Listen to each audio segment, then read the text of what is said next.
بسم اللہ الرحمن الرحیم۔ السلام علیکم۔ امید کرتی ہوں آپ سب خیریت سے ہوں گے۔ تو ایک مرتبہ درود شریف پڑھ لیجئے اور کمنٹس میں ڈن لکھ دیجئے۔ نماز تہجد اللہ تعالیٰ کے قرب حاصل کرنے اور اللہ تعالیٰ سے راز و نیاز کی باتیں کرنے کا بہترین وقت ہوتا ہے۔ اللہ پاک کو انسان کا نیند سے بیدار ہو کر اس کے سامنے سجدہ ریز ہونا اور آنسوؤں کے موتیوں سے اپنی التجا، اپنی دعائیں طلب کرنا بہت پسند ہے۔ یہی وہ وقت ہوتا ہے جب انسان کو مقام سے نواز دیا جاتا ہے۔ تہجد کا آغاز انسان سے تو ہو سکتا ہے مگر اختتام صرف اللہ ہے۔ دل میں اٹھتی ہوئی مسلسل تکلیف جب رات بھر جگائے رکھتی ہے تو روح کی بے چینی اللہ کے روبرو لا کر کھڑا کر دیتی ہے۔ پھر کچھ درد سنایا جاتا ہے اور دعا کے لیے بے جان ہاتھوں کو اٹھایا جاتا ہے۔ جب سارا غبار باہر نکل آتا ہے تو سکون کی عجیب سی کیفیت طاری ہو جاتی ہے، جیسے سارے دکھ کسی نے اپنے اندر جذب کر روح کو آزاد کر دیا ہو۔ اللہ سے کی گئی وہ ایک ملاقات، وہ ایک گفتگو ساری الجھنیں سلجھا دیتی ہے۔ پھر مجازی دکھ نہیں بلکہ حقیقی محبت سونے نہیں دیتی۔ پھر رات کی نیند اچھی نہیں لگتی۔ پھر بس جو سکون جو سکون تمہیں کہیں سے نہیں مل سکا، ایسے ایک دفعہ تہجد میں ڈھونڈ کر تو دیکھو۔ جو تمہیں اب تک نہیں ملا اسے تہجد میں مانگ کر تو دیکھو۔ تھوڑے رابطے سے بات نہیں بنی تو رابطہ بڑھا کر تو دیکھو۔ اللہ سے مانگو، بار بار مانگو، تب تک مانگتے رہو جب تک وہ اس چیز کو تمہاری جھولی میں نہیں رکھ دیتا یا تمہارا دل بدل نہیں دیتا۔ اماں کہتی ہیں کہ تہجد کو زندگی کا حصہ بنا لو۔ عروج، کیونکہ جوانی کی عبادت اللہ سے محبت کے ایسے رشتے بنا دیتی ہے جو شاید سانسوں کے ٹوٹنے پر ہی ختم ہوتے ہیں۔ یہ دنیا بہت رنگین ہے اور دل بہت کمزور، اس کی رنگینی میں کھو کر اللہ ہی کو بھول جاتا ہے۔ اس لیے اللہ کو زندگی بنا لو، دنیا اپنے آپ تمہاری ہو جائے گی۔ تہجد تو محبت کا آخری مرحلہ ہے، جب انسان خود کو گنوا کر اللہ پاک کو ڈھونڈنے نکلتا ہے۔ یہ وہ مرحلہ ہوتا ہے جہاں محبت کی طاقت نہیں رہتی، بس محبت بنانے والے کی جستجو لگ جاتی ہے۔ بات یہ ہے کہ محبت تو سب کو مل جاتی ہے مگر تڑپ کسی کسی کو نصیب ہوتی ہے، اور جس کو یہ تڑپ نصیب ہو جاتی ہے اس کا نصیب اللہ پہ بن جاتا ہے۔ بس پھر معاملہ کن کی حدود سے بھی آگے نکل آتا ہے۔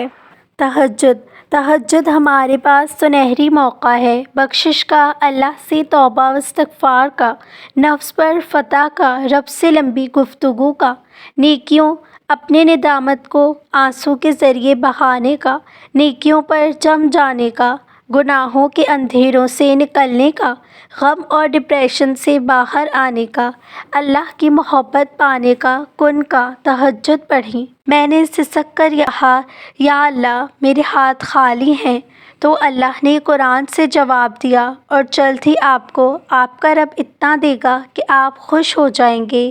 دل کا پریشان ہونا اور قبولیت کے لیے آنکھوں کا بھیگ جانا بے وجہ نہیں ہے، یہ اللہ کی رحمت ہے جو آپ کے دلوں کو موم بنا رہی ہے اور اللہ کی محبت آپ کے دل میں بسا رہی ہے۔ مایوس مت ہو، دعا کی توفیق اللہ کی طرف سے ملتی ہے، جو توفیق دے رہا ہے وہ قبول بھی ضرور کرے گا۔ تمہاری دعاؤں کے بدلے اللہ وسیلے بنا رہا ہے، جلد سب کچھ تمہارے حق میں بہترین ہوگا۔ تم صبر کرو تب تک جب تک اللہ تمہیں نواز نہ دے، کیونکہ اللہ سے لگائی ہوئی امیدیں کبھی رائگاں نہیں جاتی۔ فکر نہ کرو، جلد ہی اللہ تمہارے لیے معجزے کرنے والا ہے۔ اللہ کو بے حد محبت ہے تم سے، یقین رکھو اللہ تمہاری رضا کا بھرم نہیں ٹوٹنے دے گا۔ اللہ تعالیٰ یہ نہیں کہتا کہ تم بالکل اپنی خواہشات کو مار ڈالو۔ اللہ فرماتا ہے تم مجھ سے مانگو، میں تمہیں بہتر وقت پر وہی چیز عطا کروں گا اور بھی خوبصورت بنا کر۔ تم بس خدا کو جانو، باقی پھر خدا کی جانے اور اس کی رضا جانے۔ زندگی کسی کی بھی آسان نہیں ہوتی، مگر جیت صرف اللہ پر یقین رکھنے والوں کی ہوتی ہے۔ اللہ کے کن پر یقین رکھو، آسانی ضرور آئے گی۔ جو ہو رہا ہے اللہ کی مرضی سے ہو رہا ہے۔